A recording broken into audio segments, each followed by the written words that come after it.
네, 안녕하십니까. 네, 반갑습니다. 예, 주석인데, 우리가 지난달에 기초입문으로 행정쟁송법 특강을 올려놓은 게 있습니다. 예, 이제 2탄으로 들어가는 게 이제 국가배상법입니다. 국가배상법. 우리가 이제 3일 동안 정리를 하도록 할 건데, 정규 강의가 아니기 때문에 좀 컨셉이 있습니다. 예, 여러분들이 포스터에서 보셨을 텐데, 이번 컨셉은 뭐냐면, 국가배상법을 스토리텔링 하는 방식이 아니라 전체적으로 우선 틀을 잡겠습니다. 예, 뼈대를 세우고 나서 그 다음 내일하고 모레 이틀 동안의 리딩 케이스를 통해서 여러분들이 직관적으로 받아들이실 수 있도록 예, 이렇게 준비를 좀 해드리도록 하겠습니다. 우리가 이제 맨 처음에 지난달에 했던 쟁송법 2탄이기 때문에 쟁송법에서 진행됐던 내용의 연장선상에서 같이 진행을 해보도록 할게요. 예, 맨 처음에 시작을 할 때 우리의 머리, 몸, 통, 달에 이렇게 들어갔었습니다. 행정 주체가 있다. 행정 주체 뭐라고 말했냐? 체라고 하게 되면 체는 사람을 말한다 이겁니다. 체라고 말하면 사람을 말하는 겁니다. 예, 국가하고 지방자치단체 생각하시면 되겠고, 국가하고 지방자치단체는 법인이죠. 법인입니다. 공법상 법인입니다. 예, 법상 필요에 따라 사람으로 인정을 합니다. 사람이죠. 예, 사람인데 얘가 왜 주체냐? 예, 행정작용을 하는 쪽이기 때문에 얘가 주체가 됩니다. 행정작용을 한다 이렇게 얘기를 했었습니다. 그러면 이제 이 행정작용의 대상이 되는 쪽이 행정객체가 되겠죠. 행정객체가 이렇게 있습니다. 행정객체가 이렇게 있다. 이렇게 되면은 왼쪽에다가 우리 행정법은 머리, 몸통,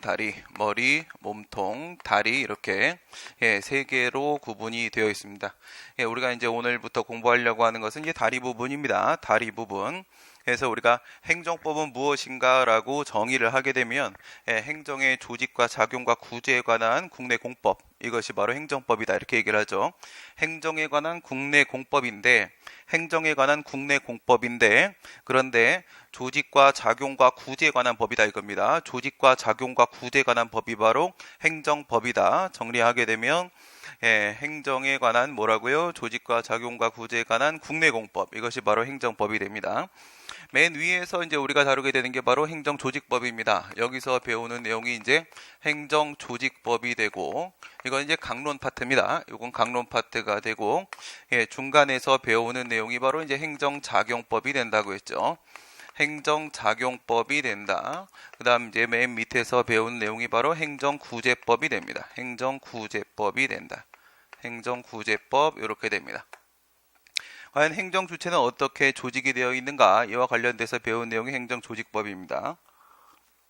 행정주체는 조직이 어떻게 되어 있어요? 기관들로 구성이 되어 있죠. 기관들로 구성이 되어 있고, 그 기관들 같은 경우에는 공무원들로 구성이 되어 있습니다. 그래서 첫 번째는 무엇으로 조직이 되어 있냐? 기관들로, 행정기관들로 구성이 되어 있다. 기관들, 행정기관이라는 것은 행정주체라는 사람의 손과 발의 역할을 해주는 것이 바로 행정기관입니다. 손과 발의 역할을 해준다. 그러면 행정기관은 사람이다 아니다? 사람이 아니다 이거죠. 그렇죠? 손발의 역할을 해줍니다. 그 다음 이 기관들이 이제 무엇으로 구성이 되어 있냐면 이제 공무원으로 구성이 되어 있습니다. 공무원으로 구성이 되어 있다. 여기서 기관과 관련돼서 우리가 배우는 부분이 강론의 이제 행정조직법 파트, 그 다음 공무원법 파트 이렇게 되는데, 여기서 국가하고 지방자치단체 생각하시게 되면 국가적으로 이제 정부조직법이라는 게 있습니다. 정부조직법을 근거로 해서 국가 조직을 만들게 됩니다. 우리 이제 헌법 96조에 보시게 되면 7급 공부하시는 분들 같은 경우에 헌법 공부하시죠. 헌법 96조에 보시게 되면 행정조직과 그 다음 권한, 조직과 권한은 법률로 정하도록 돼 있죠. 그래서 이제 법률로 정해져 있는 게 바로 정부조직법이 되는 것이고, 그 다음 지방자치단체 같은 경우엔 지방자치법이라는 게 있다 이거예요. 지방자치법이라는 게 있다. 이 두 가지를 이제 배우게 되겠죠. 그 다음 그 기관들은 이제 공무원으로 구성이 되어 있는데, 경찰공무원법이나 교육공무원법이나 이와 같이 특수한 경우를 제외하고 일반적으로 보시게 되면 정부조직법에 대응되는 게 바로 이제 국가공무원법이 됩니다. 국가공무원법. 국가공무원이 있는가 하면 우리나라는 우리 헌법 117조에서 지방자치 제도를 인정을 하고 있기 때문에 지방공무원이라는 것이 있죠. 지방공무원. 그래서 지방공무원법이라는 게 있습니다. 지방공무원법. 그리고 우리 행정법이 900여 개 개별법들로 만들어져 있다 이렇게 얘기를 하는데 그 개별법들은 여기서 들어오게 됩니다. 개별법들은 여기서 들어오게 된다. 행정법은 통일된 단일 법전이 따로 없죠. 개별법들로 만들어지는데, 요 내용은 이제, 자세한 내용은 우리가 수업 시간에 이제 다시 다루게 되겠지만은, 세 가지를 가지고 여러분들이, 고민을 해주시면 된다고 했습니다. 행정회의가 하나가 있고, 그 다음에 행정입법이 있고, 그 다음에 사실행위가 있고, 이렇게 세 가지로 산발이 이론이라고 부릅니다. 산발이 이론 세 가지로 모든 행위 형식들을 다 설명을 할 수가 있습니다. 문제도 그렇게밖에 안 나옵니다. 이 세 가지를 가지고 기억을 하시면 되고 그 다음 이 행정객체 쪽에서는 이 행정작용이 어떻게 이루어졌을 때 기본적으로 이제 위법하거나 또는 부당하게 행해져 가지고 국민의 권리나 이익을 침해했을 때입니다. 권리나 이익을 침해했을 때 그 구제받는 방법을 바로 행정구제법 파트에서 다루게 됩니다. 여기서 이제 다시 두 개로 나누게 되고 첫 번째 1차적 권리구제가 있는가 하면 2차적 권리구제가 있다 이겁니다. 1차적 권리구제, 2차적 권리구제. 독일에서는 이제 1차적 권리구제가 가능하면 2차적 권리구제를 인정을 하지 않습니다. 그런데 우리 같은 경우는 양쪽 다 인정을 하죠. 그렇다 하더라도 존속보장의 방식으로 존속보장이란 건 바로 뭐나 위법하거나 부당한 행위가 행해지기 전 단계를 존속시킨다 이겁니다. 그래서 원래 상태대로 되돌려 놓는 것이죠. 존속보장의 방식으로 구제를 하는 방법이 있겠고 그 다음 두 번째 이거는 이제 가치보장입니다. 돈을 주는 거죠. 가치보장의 방법으로 구제를 하는 방법이 있을 수가 있다. 우리가 이제 지난달에 9월달에 했던 건 이 부분입니다. 이 부분이 바로 행정쟁송제도죠. 이 부분이 행정쟁송제도가 되고 그 다음 이제 오늘부터 우리가 다루게 될 내용이 바로 밑에 있는 손해전보제도가 됩니다. 손해전보제도 돈을 주는 방법이죠. 그 다음에 이 행정쟁송은 다시 두 개로 나눠지고 손해전보도 다시 두 개로 나눠지게 되죠. 행정쟁송은 행정심판이라는 것이 있고 행정심판은 그 심판기관이 행정부 소속기관입니다. 그래서 행정심판위원회가 그 심판기관이 되고 그 다음 행정소송이라는 게 있습니다. 행정소송에는 이제 사법부죠. 법원이 바로 그 심판기관이 될 겁니다. 그 다음 이제 손해전보로 들어가게 되면 이제 손해배상. 우리는 국가배상법이라는 법률이 있습니다. 그래서 여기 행정심판에는 행정심판법이라는 일반법이 있고, 그 다음 행정소송 절차를 정하는 일반법으로 행정소송법이라는 게 있고, 그 다음 손해배상에 대한 절차를 정하는 일반법으로 국가배상법이라는 게 있습니다. 그 다음에 마지막 부분이 이제 손실보상이죠. 손실보상입니다. 이 손실보상만큼은 일반법이 없습니다. 그래서 일반적인 절차를 정하는 일반법이 있느냐 했을 때 얘네들은 있는데 얘네는 없다 이거예요. 적법하게 행위를 했음에도 불구하고 돈을 주는 부분이 바로 이제 손실보상이 되는 건데 적법한 행위를 했는데도 불구하고 돈을 주는 경우는 이제 사법관계에서는 존재할 수가 없습니다. 오직 공법관계에서만 존재할 수 있는 제도가 바로 이제 손실보상제도고 그다음 이제 우리가 이제 이번 추석에 하게 될 부분은 바로 이 손해배상. 손해배상 이제부터 이제 국가배상이라고 부르도록 하겠습니다. 국가배상에 관해서 우리가 지금부터 다루게 될 겁니다. 이제부터 구제제도 중에서 이제 국가배상과 관련된 내용을 볼 텐데, 자료가 지금 4개가 나갔습니다. 4개가. 내일은 하나가 더 나갑니다. 내일은 이제, 기출 사례들입니다. 기출 사례들 여러분들이 이제 확인을 하셔야 되는데, 모든 공부가 다 그렇습니다. 공부를 하시면서 어렵게 느껴지는 이유는 뭐냐면 너무나 추상적인 이론이기 때문에 그렇습니다. 이 추상적인 이론을 여러분들이 직관적으로 받아들이시려면 뭘 사용하시면 되냐면 구체적인 사례를 사용하시면 됩니다. 사건을 보시면 이해가 된단 말이죠. 여러분 일반적으로 이제 판례를 가지고 여러분들이 공부를 하시게 되는데 내일 우리가 이제 리딩 케이스를 보시게 되면 주관식 쪽 행정법하고 객관식 쪽 행정법하고 이렇게 있죠. 객관식 쪽 행정법 이쪽 같은 경우에 지금 이론과 사례 문제들이 상당히 들어오고 있습니다. 이론과 사례 문제들이 들어오고 있는데 제가 지금 이제 11월 초에 이제 책이 나와야 되기 때문에 추석 연휴에도 집에 안 가고 지금 계속 책을 쓰고 있는 중인데 이제 기출 문제집은 이제 완성이 됐습니다. 지금 판례집 넘어간 상태고 이렇게 해서 진행이 되고 있는데 기출 문제를 쭉 보니까 여러분들의 사례 문제는 저쪽에 주관식 쪽의 행정법 사례 문제가 그대로 들어옵니다. 그대로 들어와요. 그쪽에 있는 설문 1, 2, 3, 4가 선택지로 선지 1, 2, 3, 4 이렇게 들어와서 그대로 넘어오는 방식이거든요. 내일 눈으로 확인을 시켜드리도록 하겠습니다. 그래서 대비하는 방법 알려드리도록 하고요. 먼저 한눈에 보이는 국가배상법을 좀 보도록 하겠습니다. 한눈에 보이는 국가배상법.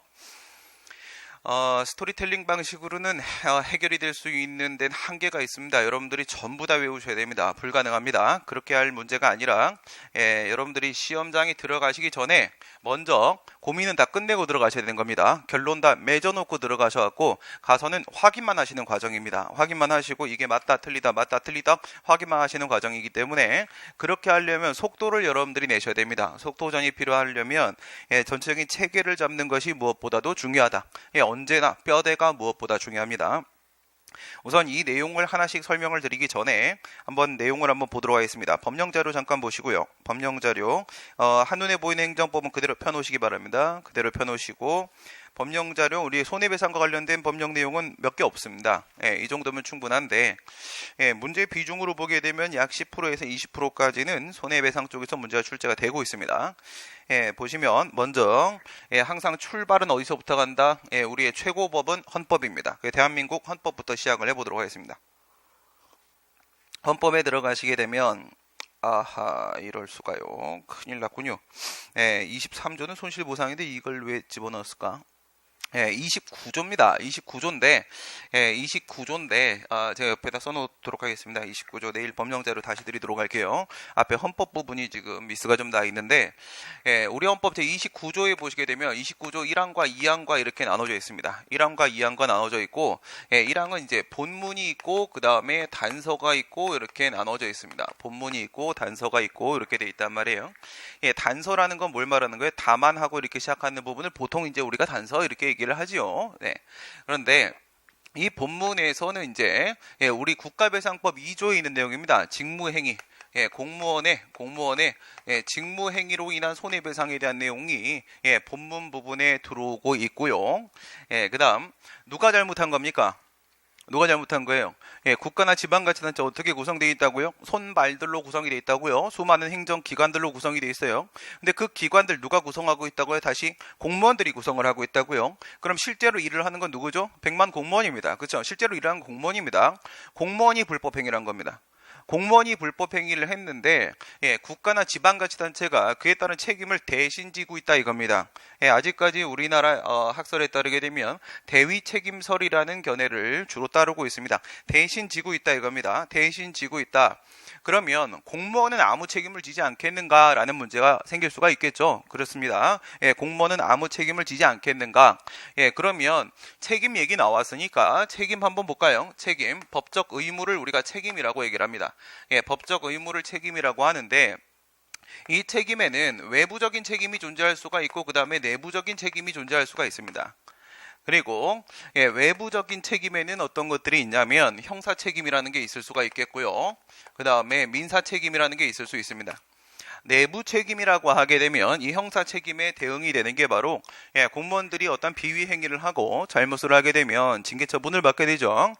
그 부분입니다. 징계벌, 징계 책임을 져야 되는 부분이 있겠고 그 다음에 금전적으로 이제 구상 책임을 져야 되는 부분이 있습니다. 구상 책임을 져야 되는데 지금 여기서 우리가 다루려고 하는 것은 바로 어느 부분이냐면 민사 책임 부분하고 구상 책임 부분하고 이 부분이 되는 겁니다.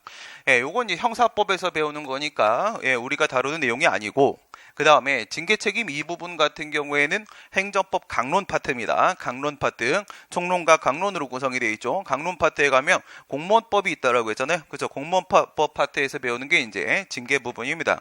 그러니까 어디냐면 여기에는 민사 책임하고 구상 책임이에요. 국가가 금전적인 책임을 대신 진다라는 겁니다. 그럼 공무원은 아무런 책임을 지지 않는 것인가? 라는 문제죠. 공무원도 일정한 경우에 책임을 질 수도 있습니다. 그래서 29조이랑 단서에 보시게 되면 뭐라고 되어 있냐면 그렇다고 해서 국가가 공무원의 책임을 공무원의 불법 행위에 따라서 국민한테 손해를 발생을 시켰어요. 피해가 발생했습니다. 그 피해에 대해서 누가 돈을 내겠다는 거예요? 국가나 지방자치단체가 돈을 내겠다라는 겁니다. 책임을 지겠다는 건데 그렇다고 해서 공무원의 책임이 완전히 면제되는 거냐? 그런 건 아니다 이겁니다. 공무원의 책임이 면제되는 것은 아니다. 이런 내용이 나오는 게 바로 이 부분입니다. 단서 부분에서는 이제 공무원 쪽 책임입니다. 공무원에게 책임이 완전히 면제되는 것은 아니다. 이런 내용이 나옵니다. 그럼 공무원의 책임은 과연 어디까지 인정이 될 것인가? 이런 문제가 생기겠죠. 과거에는 2차 대전 전에 어땠었어요? 공무원이 불법 행위를 해버리게 되면 그에 따른 모든 책임은 전부 다 그냥 공무원이 지는 거였었습니다. 공무원이 지는 거예요. 국왕은 잘못을 범하지 않습니다. 국가는 아무 잘못이 없었어요. 그러나 국가 책임법이라는 것이 만들어지기 시작을 했고 국가가 책임을 집니다. 이제 책임을 지는데 그렇다고 해서 공무원의 책임이 완전히 면제되는 건 아니더라 이겁니다. 그런 내용이 나오게 되겠고 그 다음에 29조 2항에 보시게 되면 이거는 박정희 정부 당시에 이제 만들어 놓은 건데 유신헌법으로 밀어 넣은 겁니다. 이중배상과 관련된 내용이 나오게 됩니다. 이중배상과 관련된 내용이 나온다 이거예요. 이게 이제 우리 국가배상에 있어서 헌법상의 근거입니다. 우리 헌법 제29조에 이러한 근거를 두고 있다. 23조는 이제 손실보상인데 손실보상이고 그 다음에 이제 국가배상법을 한번 보도록 하겠습니다. 국가배상법에 보시게 되면 2조, 5조, 6조 이렇게 되어 있죠. 2조, 5조, 6조 2조, 5조, 6조만 여러분들이 이해하시면 됩니다. 나머지는 암기사항입니다. 그래서 국가배상 청구권 같은 경우에는 그것이 뭐 압류의 대상이 된다라거나 양도의 대상이 된다라거나 하지 못한다 뭐 이런 내용들 그 다음에 소멸시효는 뭐 3년에 5년이다 뭐 이런 내용들은 그냥 외우는 겁니다. 외우는 건데 따로 외울 것도 없습니다. 따로 외울 것도 없어요. 왜 외울 필요가 없냐면 기출문제를 푸시다 보면 계속 등장하기 때문에 안 외워도 그냥 외워집니다. 그러면 우리가 알아봐야 되는 부분은 2조, 5조, 6조인데요. 2조, 5조, 6조인데 그걸 중심으로 해서 한번 들어가 보도록 할게요. 2조에 보시게 되면 우선 한번 읽어볼까요? 국가나 지방자치단체는 공무원 또는 공무를 위탁받은 사인 이렇게 되어 있고요. 공무를 위탁받은 사인 이 부분이 지금 2009년도에 새로 들어온 부분입니다. 여기까지가 이제 공무원이다 이렇게 되어 있죠. 여기까지가 공무원이다. 공무원이 직무를 집행을 하면서 고의 또는 과실로 법령을 위반하여 타인에게 손해를 입히거나 그 다음 여기까지 끊는 거예요. 여기까지 끊으십니다. 여기서 슬래시 끊어버리시고 그 다음 뒤에 보시게 되면 자동차 손해배상보장법 이제 후문 들어간 겁니다. 끊기 앞부분이 이제 전문입니다. 뒷부분이 후문입니다. 정확하게 체계를 잡으시기 바랍니다. 자동차 손해배상보장법에 따라 손해배상의 책임이 있을 때에는 이 법에 따라 손해를 배상해야 된다라고 되어 있는데 뒷부분 같은 경우는 뭐예요? 자동차 사고입니다. 자동차 사고. 그래서 자동차 사고 같은 경우에는 공무원 쪽이든 아니면 민간인 쪽이든 뭐 전혀 차이가 없습니다. 이 자배법이라고 우리가 부르는데 자배법에 적용을 받게 됩니다. 자배법에 적용을 받는다. 그런데 자배법에 따른 배상 책임이 인정이 되면 자세한 내용은 뒤에서 다시 설명드리겠습니다. 인정이 되면 자배법을 적용시키지 않겠다 이겁니다. 자배법에 따른 배상 책임이 인정되면 원래는 자배법을 적용시켜야 되는 거잖아요. 그런데 자배법을 적용시키지 않겠다는 겁니다. 뭘 적용시키겠다는 겁니까? 여기에는 이 법을 적용시키겠다. 국가배상법을 적용을 시키겠다. 그 내용이 나오고 있는 겁니다. 그래서 그 배상 절차를 통일적으로 다루기 위해서 이와 같이 후문이 들어왔습니다. 다시 끊으시고 그 다음 다만 이렇게 들어갔죠. 다만 그럼 여기서부터가 이제 단서가 되는 거죠. 앞부분이 본문이 되는 거고 이제 뒷부분이 단서가 되는 거고 이렇게 있어요. 그러면 이제 본문 부분은 전단과 후단, 전문과 후문으로 구분이 됐고요. 다시 이제 뒷부분에 단서가 들어왔는데 군인, 군무원, 경찰 공무원, 예비군 대원 이렇게 되어 있습니다. 원래 옛날에 뭐 향토 예비군 대원 이렇게 있었는데 차이 없습니다. 그대로예요. 예비군 대원이 전투훈련 등 이렇게 들어갔습니다. 직무집행과 관련하여 전투훈련 여기로 지금 막혀있죠. 과거엔 이거보다 넓었습니다. 넓었는데 이것도 개정이 돼서 특수직무집행으로 이제 좁혀져 있는 상태고 전사손직 공상을 입은 경우에는 본인이나 그 유족이 사망한 경우엔 본인이 없겠죠. 그러면 유족이 손해배상 청구를 할 텐데 다른 법령에 따라 재해보상금, 유족연금, 상여연금 등 보상을 받을 수 있다면 이건 무슨 말이에요? 국가 보상이 가능하다면 이겁니다. 별도의 보상을 받을 수 있는 경우라고 한다면 이건데 보상을 받을 수 있는 경우일 때에는 이 법이나 민법에 따른 손해배상을 청구할 수 없다라고 되어 있고요. 이 부분이 바로 이중배상입니다. 이중배상입니다. 지금 우리 헌법하고 한번 비교해 보시게 되면 우리 헌법은 29조 몇 항입니까? 2항입니다. 2항에 이중배상이 있죠. 2항에 이중배상이 있고 그 다음에 우리 국가배상법 같은 경우 1항 단서 쪽에 있습니다. 1항 단서 쪽에 그러면 가는 길에 쭉 보시면 2항을 한번 보세요. 1항 본문의 경우에 공무원에게 고의 또는 중대한 과실이 있으면 국가나 지방자치단체 공무원에 구상을 할 수 있다라고 되어 있죠. 방금 보신 대로 공무원의 책임 4가지 얘기했습니다. 형사, 민사, 그리고 징계, 구상 이렇게 얘기했는데 그 중에 뭐가 등장했죠? 구상이 등장했습니다. 그죠? 금전적 책임입니다. 구상이 지금 포함이 되어 있죠. 그러면 우리 국가배상법 2조 2항은 무슨 내용을 다루고 있는 겁니까? 공무원 책임을 다루고 있는 겁니다. 공무원 책임을 다루고 있죠. 여기를 다시 한번 확인을 해보시고 우리 헌법 29조는 단서 쪽에 공무원 책임이 있어요. 단서 쪽에 공무원 책임인데 국가배상법은 어디에 있습니까? 2항 쪽에 공무원 책임이 있습니다. 2항 쪽에. 다시 반대로 우리 헌법은 29조 2항 쪽에 이중배상이 있습니다. 2항 쪽에 이중배상이 있는데 국가배상법은 2조 1항 단서 쪽에 있습니다. 1항 단서 쪽에. 그럼 정리됐습니까? 그렇죠. 국가배상법하고 헌법하고 비교를 해보시게 되면 헌법 29조, 국가배상법 2조 비교해보면 한쪽에 1항 단서 쪽은 저쪽에 2항과 연결되고 있고 이쪽에 2항은 이쪽에 1항 단서와 연결이 되고 있습니다. 기억할 수 있겠죠. 둘 중에 여러분 편하신 대로 한쪽을 기억하세요. 한쪽을 기억하시고 바꾸시면 됩니다. 참고로 저는 국가배상법을 기억해 놓고 그걸 반대로 돌리는 방식을 사용을 하고 있습니다.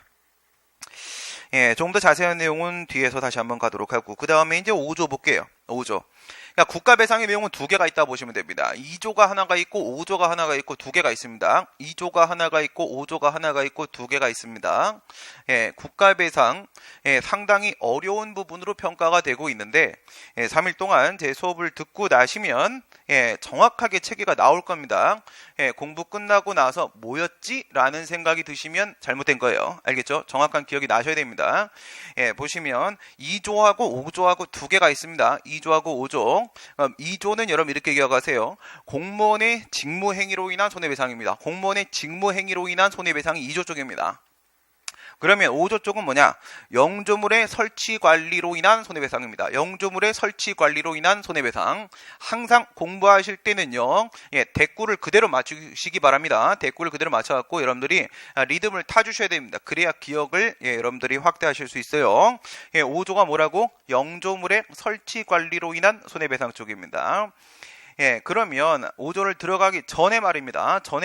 여길 보세요. 다시 헌법 29조에 보시게 되면 손해배상, 행정상 손해배상에 관한 내용을 다루고 있는데 여기 뭐밖에 없어? 여기 직무행위밖에 없습니다. 그죠? 직무행위밖에 없죠?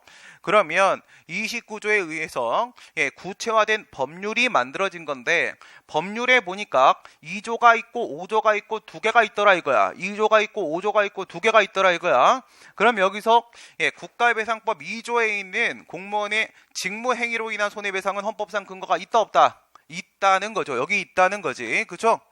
그러면 5조에 영조물의 설치관리로 인한 손해배상은 헌법상 근거가 있다 없다? 없다는 거죠. 그렇죠? 없다는 겁니다. 그럼 5조는 왜 등장했을까? 라는 문제가 당연히 생기겠죠. 그렇죠? 헌법에서 만들라고 한 건 2조밖에 없습니다. 근데 5조는 입법자가 서비스로 하나 집어넣어 준 것이다 이거야. 그럼 하나는 헌법의 근거를 두고 있으니까 우리 국가배상법 2조에 있는 국가배상 청구, 손해배상 청구권은 뭐가 되는 거예요? 이건 헌법상 권리입니다. 헌법상 권리, 헌법에서 인정한 헌법상 권리야 기본권이란 얘기죠. 기본권이란 얘기입니다. 헌법상 기본권이면 예외라는 게 존재할 수 있다? 절대로 존재할 수가 없다. 그래서 2조에는 면책사유라는 논의가 나오지 않습니다. 알겠습니까? 절대로 나오지 않습니다. 2조 쪽은 헌법상 기본권의 문제이기 때문에 그래서 2조 쪽에서는 절대로 뭐가 안 나온다?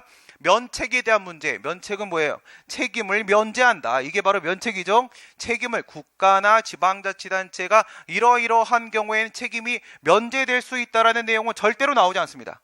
그런데 5조는 어때요? 5조는 헌법에 근거가 없죠. 헌법에 근거가 없으면 이건 헌법상 기본권이다?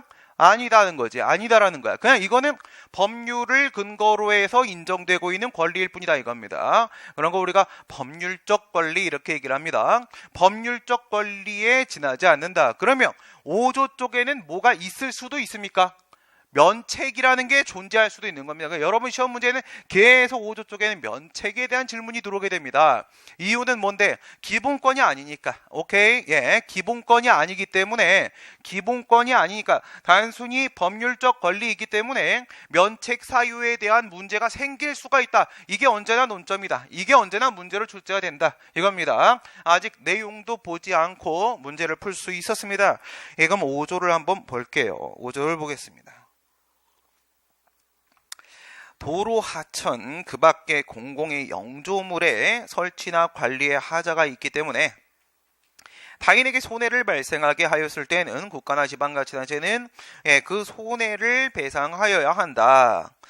이 경우에 2조랑 단서 3조, 3조의 2를 준용한다. 이렇게 되는데 뭐 후문은 신경 쓰지 마세요. 후문 신경 쓰지 마시고 전문으로 집중을 한번 해보도록 하겠습니다. 이게 바로 뭐예요?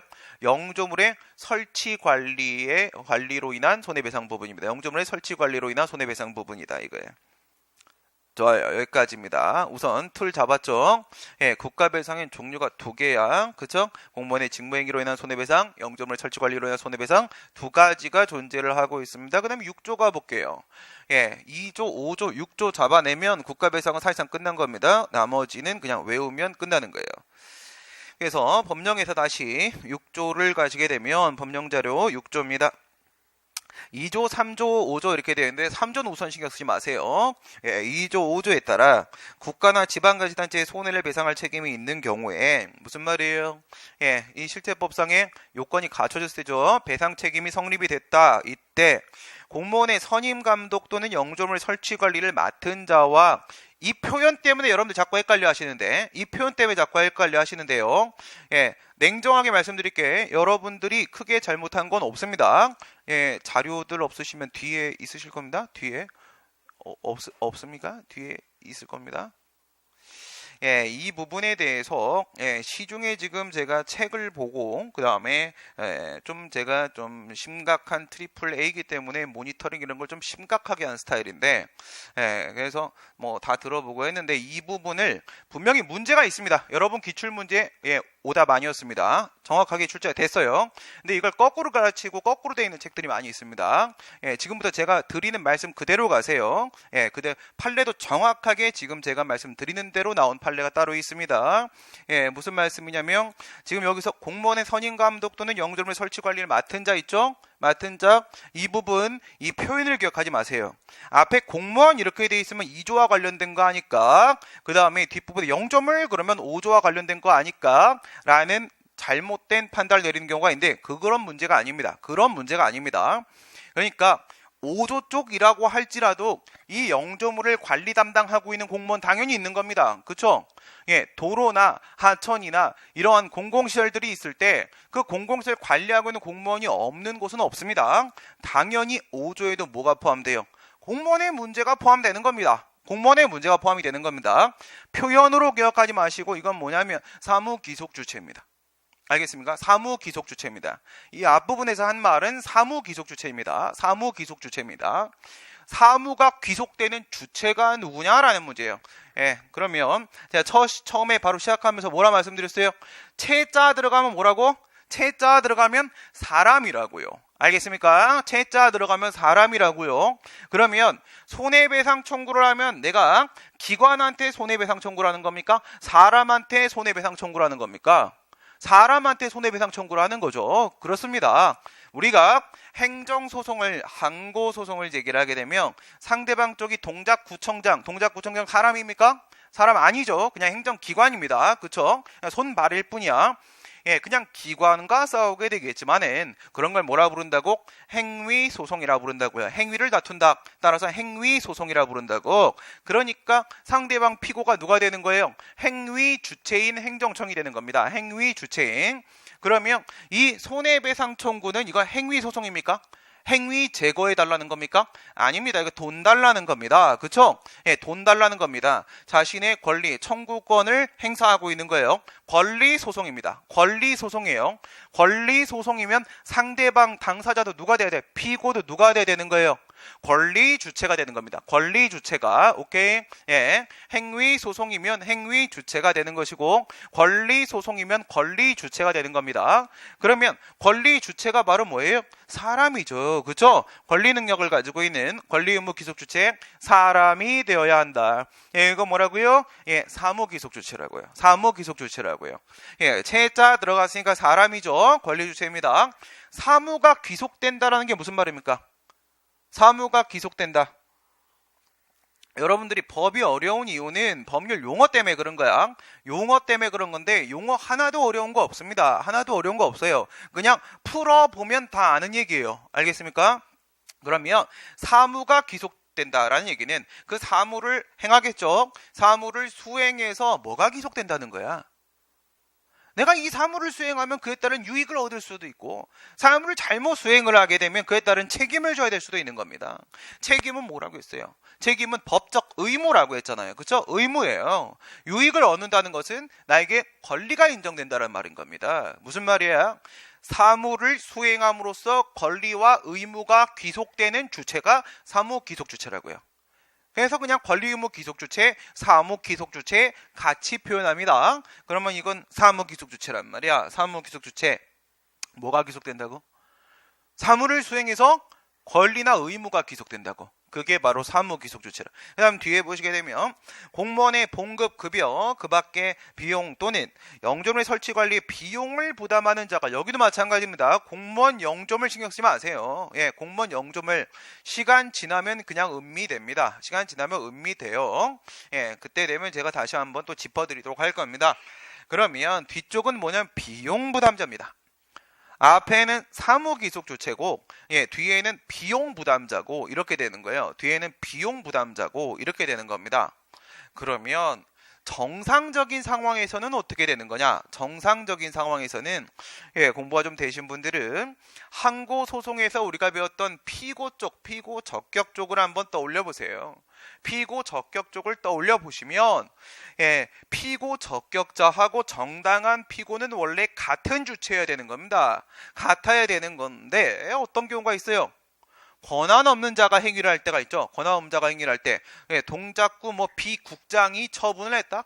이래 버리면 정당한 피고는 권한을 가진 자고 정당한 권한자, 피고 적격자는 외부적 명의자고 이렇게 해서 정당한 권한자와 외부적 명의자가 달라지는 경우가 있습니다.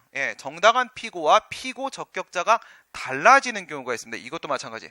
이것도 마찬가지입니다. 뭐냐면 우선은 이렇게 되는 겁니다. 이렇게 되는 거예요. 원래는 그 행위를 해서 권리나 의무가 귀속되는 사무 귀속 주체라는 게 있죠. 그 다음에 밑에 쪽이 비용부담자입니다.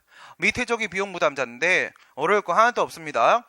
우선 지갑 여는 쪽을 형식적 비용부담자라고 얘기합니다. 우선 돈 내는 쪽이에요. 그 다음에 나중에 결국은 책임을 지는 쪽, 나중에 결국은 그 돈을 보전하는 쪽을 우리가 실질적 비용부담자라고 합니다. 실질적 비용부담자. 그래요. 그래서 여기 보시면 형식적 비용부담자라는 친구하고 형식적 비용부담자 그 다음에 실질적 비용부담자입니다. 실질적 비용부담자하고 원래는 이게 뭐예요? 원래는 이게 전체적으로 삼위일체여야 됩니다. 원래는 삼위일체예요. 그 행위를 한 사람이 그에 따른 비용도 원래 자기 주머니 내고 그거 자기가 내야 되는 게 맞는 거야. 맞는 거고 그에 따른 권리와 의무도 자기가 향수하고 부담하고 하는 게 맞는 겁니다. 맞는 건데 어떤 경우에는 이게 자기들끼리 불일치하는 일이 발생하더라 이겁니다. 불일치하는 일이 얘하고 이렇게 불일치하는 상황이 발생을 하기도 하고 얘하고 이렇게 불일치하는 상황이 발생을 하기도 하고 얘하고 불일치하는 상황이 발생을 하기도 하더라 이겁니다. 하더라 이거야. 그러면 밑에 얘네들이 누가 되는 거야? 밑에 얘네들이 비용부담자야. 밑에 얘네들이 비용부담자야. 그러니까 우리는 얘네 둘이 지금 불일치하는, 분리되는 상황이 발생하는 건 궁금하지가 않아. 그건 궁금하지가 않아요. 우리가 궁금한 건 뭐였어요? 앞부분에 사무기속주체, 뒷부분에 비용부담자 이렇게 등장했죠? 서로가 다를 때입니다. 서로가 다를 때 이렇게 불일치가 발생을 하는 상황이 존재할 수가 있더라 이거예요. 일정한 경우에 이런 일이 발생하더라 이겁니다. 그러면 어떨 때 이런 일이 발생합니까? 어떨 때 이런 일이 발생해요? 자기가 할 일을 자기가 하면 끝나는 거예요. 그러면 이런 일 발생하지 않습니다. 자기가 할 일을 누구한테 시켜? 예, 자기 동생한테 시키는 일이 발생할 수가 있어요. 그렇죠? 근데 걔가 잘못할 수 있는 거 아니겠습니까? 국가가 서울시한테 일을 시켰어. 예, 권한을 위임했다, 사무를 위임했다 이렇게 표현한단 말이에요. 그래서 예, 권한 위임, 사무 위임을 했습니다.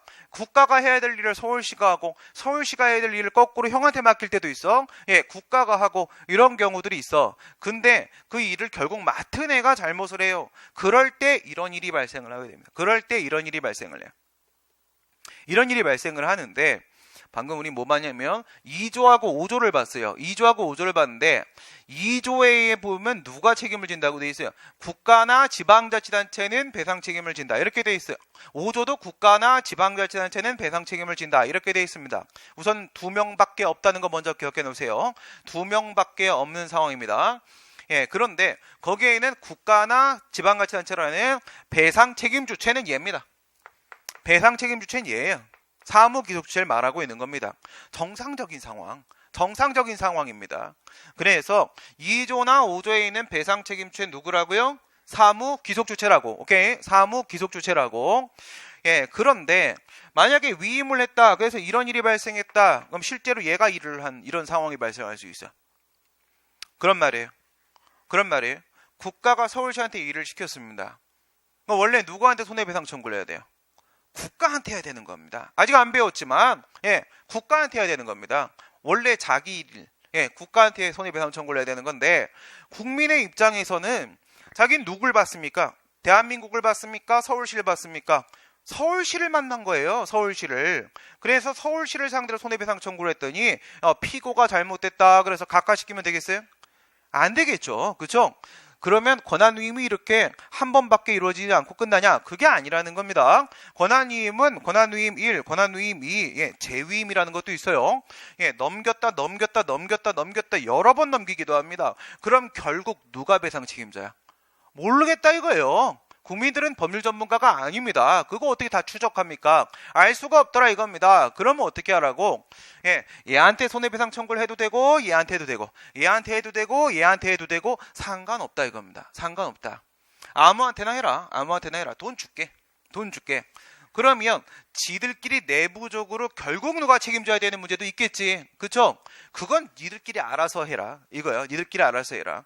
그래서 그건 내부관계 문제입니다. 그럼 다시 돌아가 볼게요. 6조 1항은 예, 외부적 책임입니다. 외부적 책임. 이건 외부관계 문제라는 거야. 그래서 사무기속주체하고 비용부담자가 뭐하면 동일하지 아니하면 이거예요. 동일하지 아니하면 그 비용을 부담하는 자도 손해를 배상해야 된다. 도 언제나 조심해. 보조사가 들어왔습니다.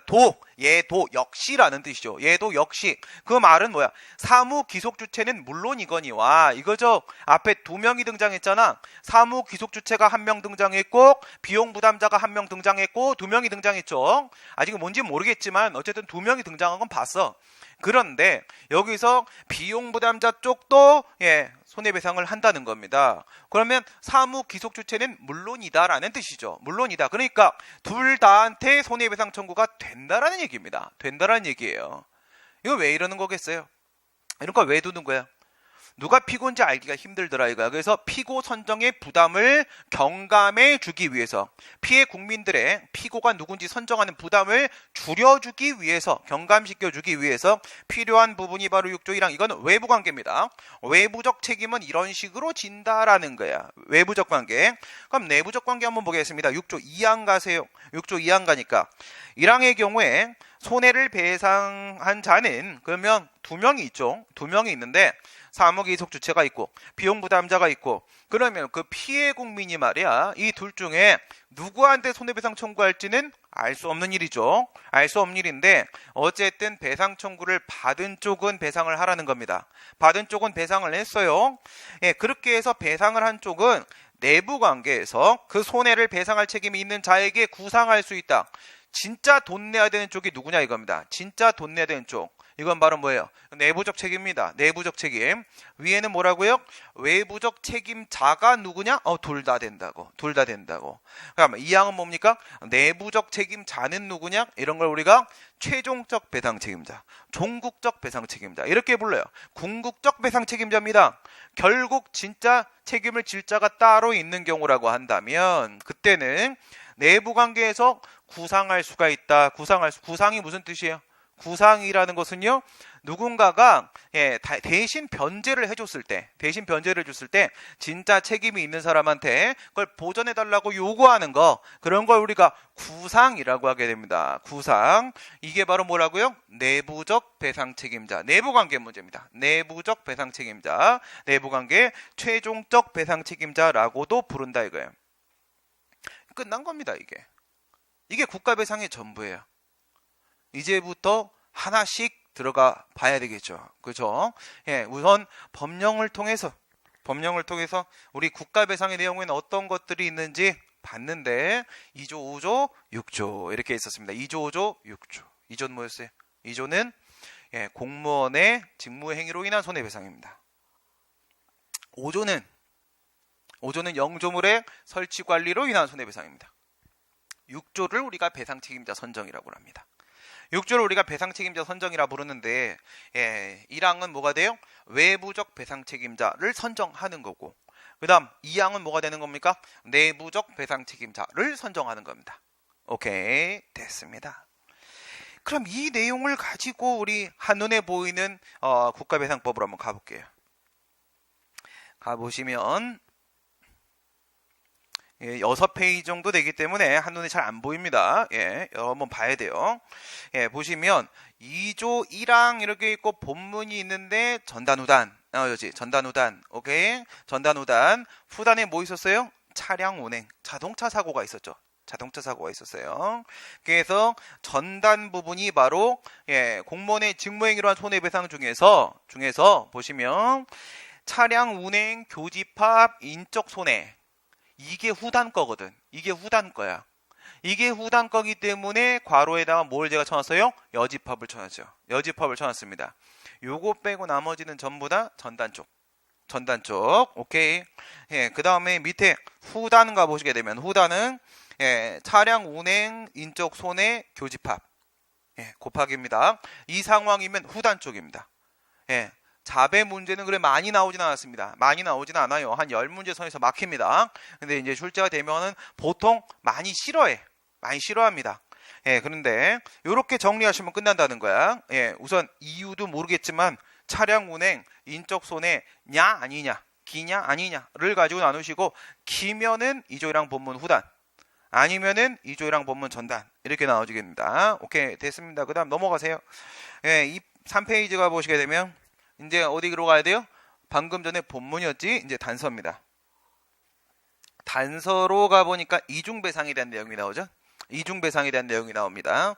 어떨 때 이중배상으로 취급을 하는 건가? 이중배상이란 말은 정확한 표현은 아닙니다.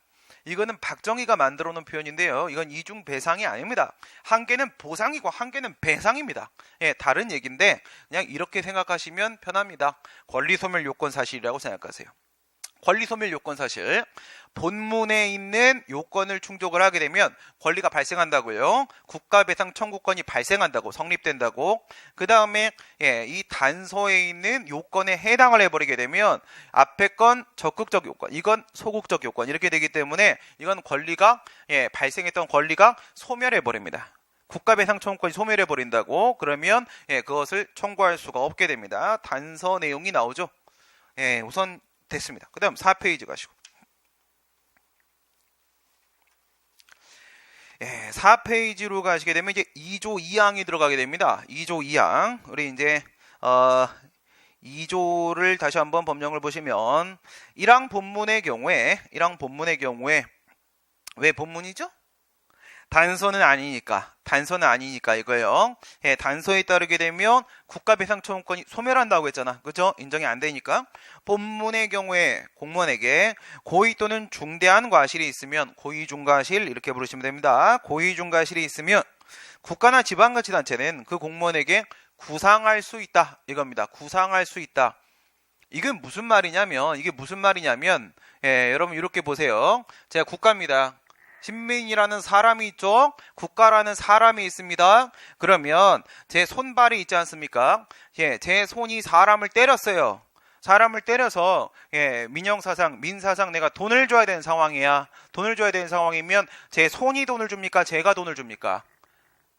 제가 돈을 주죠. 그죠? 제가 돈을 주죠. 예, 내 손이 잘못하면 내가 돈을 주게 돼 있습니다. 예, 이거랑 마찬가지야. 국가라는 사람이 있어. 국가라는 사람이 있고 걔의 손과 발의 역할을 하고 있는 행정기관들, 국가기관들이 있어. 얘네들이 잘못한 거죠. 예, 공무원은 기관을 구성하니까 공무원이 잘못했다는 것은 국가의 기관이, 손발이 일을 잘못했다는 거야.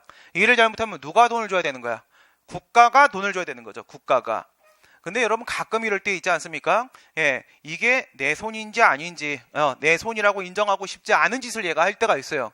예, 기억에서 지워버리고 싶은 일을 할 때가 있습니다. 어떨 때 그런 일이 생겨요? 술을 먹으면 그런 일이 많이 생겨요. 그렇죠? 네, 너무 그렇게 공감을 격하게 하지 마시고 예, 술을 너무 자주 먹기 때문에 예, 그래서 예, 술을 안 먹으면 공부가 안 돼. 그런 스타일이어서 지금 책 쓴다고 지금 제가 술을 안 먹은 지 벌써 일주일이 지나갔고요. 예, 강의 퀄리티가 상당히 떨어지고 있죠. 예, 그런 상태입니다. 그 이유는 예, 여러분들이 좋은 책을 선물하기 위해서니까. 예, 그래서 이 손이 더 이상 품격을 상실했어. 예. 신민이 손 정도 됐으면 엄청난 손 아닙니까 이게? 이게 훌륭한 놈이에요. 그래서 이게 품격 있게 행동을 해야 되는데 예, 막 사람 때리고 막 그런 거야. 그렇죠? 그러면 어떻게 돼? 품격을 상해서 더 이상 내 손이 아니다. 내 손이 아니다. 잘라버리는 겁니다. 그게 바로 지금 2조 2항에 있는 얘기라고요. 품격을 상실했어요. 고의나 중과실이 인정됐다라는 것은 더 이상 국가기관으로서의 품격을 상실했기 때문에 더 이상 국가기관으로 인정해주지 않겠다. 국가기관이어야지 국가가 책임을 지지. 국가기관이 아니다. 넌 따로 떨어져 나가라. 넌 그냥 예, 한 명의 공무원으로 보겠다. 이겁니다. 기관으로서의 지위를 인정해주지 않겠다. 그때는 누가 책임지는 거라고요? 국가가 대신 책임지는 게 아니라고. 누가 책임지는 거야? 공무원이 직접 책임져야 됩니다. 공무원이 직접 책임을 져야 되는데 누가 책임을 졌었단 얘기야. 국가가 책임을 졌었단 얘기예요. 국가가 돈을 주고 말았단 얘기예요. 왜 이런 걸 인정하죠? 예, 피해 국민의 입장에서는 말이에요. 공무원한테 돈 달라고 하면 되겠어, 안 되겠어? 근데 여러분들은 이제 예비 공무원이잖아, 그렇죠? 예, 공무원이 되시면 주머니에 돈이 있겠어, 없겠어? 없겠지, 그치? 예, 연금도 이제 막 걱정스러워, 그렇죠? 예, 연금 받기 전까지는 없겠지, 잘, 그치? 없겠어. 그러면 공무원한테 당신이 잘못했으니까 돈 내놔라고 이렇게 손해배상 청구하면 줄 돈 있어, 없어? 줄 돈이 없어. 그럼 피해 국민은 뭐가 됩니까? 공무원을 보호하기 위한 게 아닙니다. 누구를 보호하기 위한 거예요? 피해 국민을 보호하기 위한 겁니다. 그래서 그것이 어쨌든 직무집행으로 보여지면 어쨌든 우선은 국가가 돈 주겠다는 겁니다. 돈 주겠다는 거예요. 뭐도 아닌데 더 이상 국가기관도 아닌데 품격을 상실해서 고의중과실이 인정돼서 더 이상 더 이상 내 손발도 아닌데 어쨌든 피해 국민은 보호한다라는 차원에서 국가가 돈을 먼저 주겠다는 겁니다. 근데 이거 누구 책임입니까? 공무원 개인의 책임이라고 했잖아. 그쵸? 그럼 여기서 끝날 수는 없는 거지. 그럼 국가가 가서 공무원이 이렇게 거꾸로 들어가고 탈탈탈탈 털어가고 뺏어 간다는 겁니다. 그게 2조 2항입니다. 2조 2항. 예, 그 얘기가 바로 지금 4페이지입니다. 4페이지에 보시게 되면 예, 공무원의 책임. 공무원의 책임은 면제되지 않는다고 했잖아. 아까 우리 헌법 29조에서 그랬죠? 예, 29조 몇 항이었습니까? 1항 단서. 1항 단서. 그쵸? 지금이 2항이니까 헌법은 1항 단서지. 거꾸로 돌리라고 했잖아. 그쵸? 예, 그러니까 공무원의 책임 면제되지 않는다고 했지 않습니까? 그럼 어떨 때 공무원의 책임이 인정되는 거냐? 근데 우리가 궁금한 공무원의 책임은 뭐라고요? 하나, 둘, 셋, 넷, 네 개 중에서 형사, 민사, 징계, 구상 중에서 우리가 지금 궁금한 건 뭐라고? 민사, 구상 두 개라고. 민사, 구상 두 개라고. 그것만 문제가 나온다고. 알겠어요? 여러분들한테 형사 책임 문제 내면 안 되는 거야. 알겠어요? 징계 책임은 구급한테 내면 안 되는 거야. 알겠어요? 예, 그래서 민사, 구상 두 개예요. 민사는 무슨 책임? 외부 책임.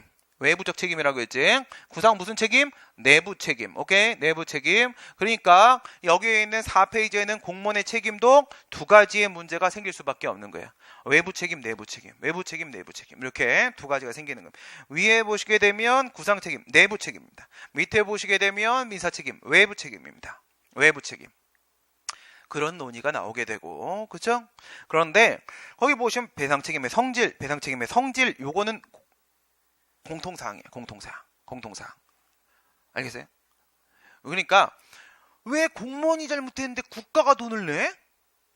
이 본질적인 문제를 해결을 해야만 공무원에게 책임은 어디까지 인정돼? 라는 문제가 해결이 될 수가 있어요. 알겠죠? 예, 전제사항을 먼저 해결해야 됩니다. 그래서 배상 책임의 성질 문제가 뭐 대위 책임설, 자기 책임설, 중간설, 절중설 이런 논의들이 나온단 말입니다. 나옵니다. 그리고 제가 여러분들한테 한 가지 좀 말씀을 드리고 싶은 게 있는데 이 손해배상, 손실보상 파트를 가게 되면 막 어려운가 봐. 네, 많이들 힘들어하셔. 알겠어요? 예. 많이 힘들어하는 거는 여기만 그런 게 아니야. 행정법 공부한 사람들은 이 손해정보 들어오면 우선 다 싫어해. 그래서 이 공무원 쪽 같은 경우 지금까지 쭉 상황을 보니까 이 학설들에 대해서 굳이 설명을 하지 않겠다 하고 넘어가는 경우들이 많은데 그러시면 안 됩니다. 그러시면 안 됩니다. 문제 안 풀립니다. 알겠어요? 그러면 공부량이 늘어납니다. 공부량. 한 번은 겪어야 될 일이면 겪고 끝내세요. 그게 훨씬 편하십니다. 예, 좀 이따 다시 설명드리겠습니다. 예, 이렇게 학설 대립이 있고 그 다음에 무슨 책임? 외부 책임, 내부 책임. 내부 책임, 외부 책임. 내부는 뭐라고? 구상 책임. 외부는 뭐라고? 민사 책임. 우선 틀 확실하게 잡아놓으시고요. 이게 2조 끝입니다. 넘어가시고 5페이지 가시면 이제 5조 들어가죠. 5조 갑니다. 5조 1항에 뭐가 있습니까? 영조물의 설치관리로 인한 손해배상이 있죠. 영조물 설치관리로 인한 손해배상이 있는데 우선 이쪽의 핵심은 뭐냐면 면책사유야. 이쪽의 핵심은 면책사유야. 그래서 뭐부터 찍고 들어가야 돼요? 헌법상 기본권이 아니라 법률적 권리다라는 부분이 윗부분에 나오죠? 먼저 그것부터 찍고 들어가시고 그 다음에 이제 요건이 나와. 요건이 나오는데 뭐 나머지는 어렵지가 않아. 여기서 영조물 외우면 되는 거야. 어려운 문제가 아니에요. 다시 설명드리겠습니다. 여기서는 핵심이 설치관리상의 하자입니다. 설치관리상의 하자. 이 설치관리상의 하자 어떨 때 인정되는 것인가? 어떨 때 인정되는 것인가? 이거를 판례로 가지고 공부하시면 안 됩니다. 판례를 가지고 이 판례는 뭐 이렇게 보는 것 같고 저 판례는 저렇게 보는 것 같고 그러면 판례가 우리가 수천 개인데 그거 다 외워? 아닙니다. 예, 우리 판례 아주 일관됩니다. 아주 일관됩니다. 아주 지극히 예외적인 판례 한두 개 등장하는데 그것만 기억하시는 겁니다. 예, 예외적인 것만 기억하시는 거고 나머진 이론으로 뚫어버리는 겁니다. 이렇게 되는데 두 번째 요건 잘 체크하시게 될 겁니다. 예, 요거 해결하면은 그 다음은 어려운 게 없어. 이게 이제 5조입니다. 그래서 5페이지죠. 그 다음에 이제 6페이지를 가시게 되면 이제 6페이지니까 6조죠. 아니네요. 5조입니다. 예. 그랬으면 좋았을 뻔했는데 인생이 원하는 대로 되는 게 아니지요. 그쵸? 네, 좋습니다. 좋아요. 그러면 지금 우리 두 개 얘기했어. 2조, 5조 얘기했지? 2조, 5조 얘기했지? 근데 여러분 이런 경우 어때요? 문제 자주 나오는 거 이거 한번 생각해봐요. 신호등이 고장났어. 신호등이 고장났어. 고장이 나는 건 뭐 교차로에서 고장날 수도 있고 가변차로에서 고장날 수도 있고 뭐 여러 가지 방식이 있겠네. 어쨌든 고장했어. 아니면 보행 신호가 고장났을 수도 있고 고장이 나가지고 이쪽도 직진 저쪽도 직진이에요. 진행 방향 표시가 나온 겁니다. 예, 초록등이 나왔어. 그러면 양쪽 다 저 미친놈 왜 일로 오지? 이러면서 계속 진행하겠지? 예, 결국 그러다가 꽝 사고가 났다는 거야. 충격했습니다. 그런데 이 신호등이 고장난 지 24시간이 넘었다면 그리고 사고는 나지 않았지만 지나가는 사람들이 경찰에 112에 신고를 종합관제센터에다가 신고를 여러 차례 한 사실이 있었다면 어떻게 될까요? 신호등에 문제가 들어갔기 때문에 5조가 걸리고요. 그 다음에 이거 수리해달라고 신고를 여러 차례 했는데도 불구하고 수리를 안 하고 해태했기 때문에 2조가 걸려요. 2조가 걸립니다. 이럴 때는 2조에 따른 배상 책임과 5조에 따른 배상 책임이 동시에 인정됩니다. 동시에 인정되는 경우에는 어떡하지? 라는 문제가 거기에 있는 청구권 경합입니다. 청구권 경합입니다. 2조와 5조가 동시에 인정되었을 때 나는 과연 어떻게 행동해야 될까? 몇 조를 근거로 손해배상 청구를 해야 될까? 그 문제가 청구권 경합입니다.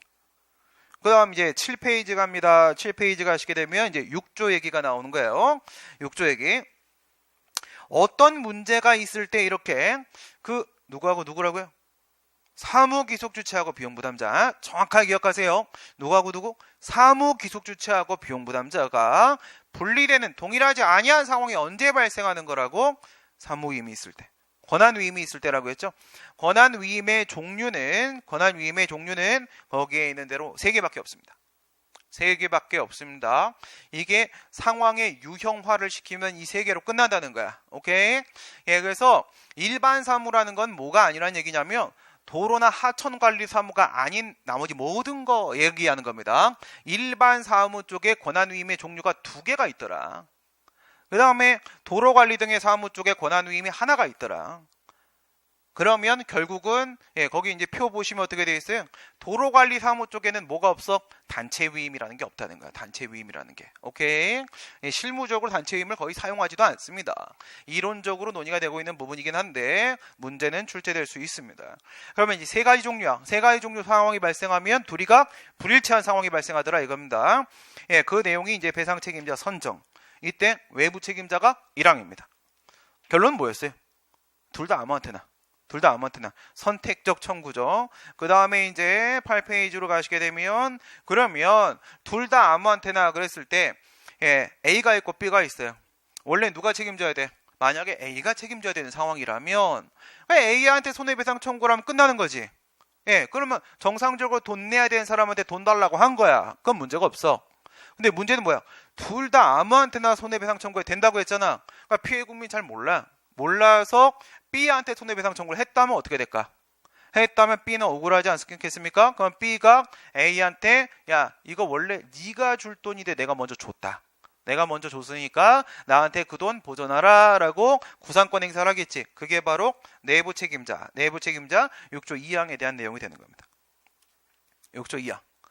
그 다음에 9페이지, 10페이지 같은 경우에는 사실은 이거는 고유한 이쪽의 논의가 아닙니다.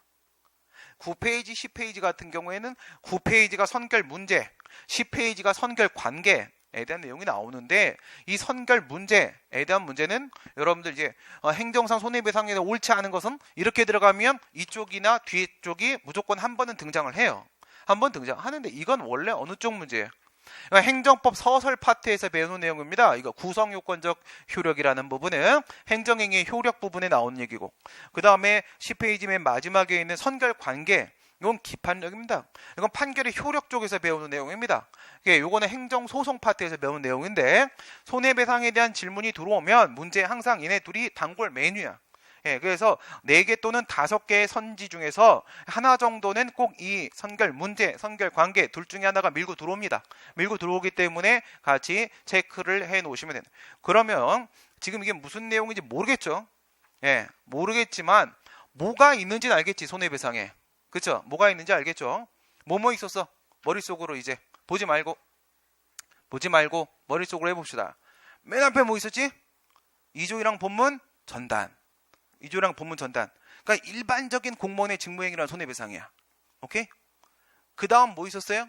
2조 1항 본문 후단. 이거는 차량 운행이면서 인적 손해가 발생한 상황이었어요. 자배법 상황이었어. 그 다음 뭐가 있었어요? 2조 1항 단서. 거기에는 이중배상에 대한 문제가 있었어. 일정한 경우에는 국가배상 청구권이 소멸해버린대. 인정을 안 해주겠대. 이런 얘기가 있어서. 그 다음에는 2조 2항이 있었어. 공무원의 책임이 완전히 면제되는 건 아니래. 공무원도 어떨 땐 책임을 지긴 진대. 2조 2항이 있었어. 그 다음에는 뭐가 있었어요? 5조 1항이 있었어. 영조물의 설치 관리로 인한 손해배상에 대한 문제가 있었어. 그 다음에는 뭐가 있었어? 2조하고 5조 끝났지? 그러면 2조, 5조가 동시에 인정될 때, 그러니까 2조에 따른 청구권 1, 5조에 따른 청구권 2가 둘 다 인정돼. 그럼 나는 청구권 1을 던질까? 청구권 2를 던질까? 라는 문제가 생기는데 청구권 경합에 대한 문제가 그 다음에 있었어. 그 다음 뭐가 있었지? 6조 1항이 있었어. 배상 책임자 선정 중에서 외부적 배상 책임자. 원래는 정상적으로 저렇게 3위일체해야 돼. 3위일체 되는데 권한위임이라고 했네. 권한위임이 있으면 서로가 분리될 때가 있대. 분리될 때 외부 배상 책임자는 누군데? 그냥 둘 다. 상관없대. 그 다음에 뭐가 있었어? 6조 2항이 있었어. 그런데 엉뚱한 놈한테 손해배상 청구할 수도 있는 거잖아. 그쵸? 그럼 어쨌든 돈 주라고 했으니까 주긴 줬어. 줬는데 억울해 미치겠어. 그러면 내부 책임자는 누구냐? 라는 문제가 있었어. 그 다음에 뭐가 있었죠? 과연 민사법원이 처분이라는 것이 위법하게 행해져 갖고 손해가 발생했을 때 그에 대한 심사를 할 수 있겠느냐? 선결 문제 논의가 하나가 있었고 그 다음에 기판력과 관련된 선결 관계 논의가 하나가 있었어. 순서 기억할 수 있겠죠? 순서 기억할 수 있겠죠? 그러면 이제부터 쉬는 시간 동안에 15분 쉬죠 항상. 15분 그러면 5분 복습법 들어가시고 5분 복습법 뭘 복습하시면 돼? 뭘 복습하시면 알려드릴게요. 지금 이렇게 쭉 얘기했죠. 지금 1시간 동안 이렇게 쭉 얘기했잖아요. 그러면 앞에 있는 판서를 보시면서 제가 무슨 말을 했는지만 음미 그 다음에 지금 뭐 봤어? 법령 봤고 그 다음에 한눈에 보이는 국가배상법 봤지? 그럼 여기서 순서대로 어떤 내용들이 등장했었는지만 머릿속으로 한 번씩 떠올려주면 집에 가면 복습 시간은 4시간 이상 단축. 알겠습니까? 그렇게 들어가는 겁니다. 5분 동안 복습하시고 10분간 화장실 갔다 오시고 15분 뒤에 지금 시계로 3시 정각입니다. 3시 정각이니까 3시 15분에 다시 이제 본격적으로 들어가 보도록 하겠습니다. 잠시 쉬었다 가겠습니다.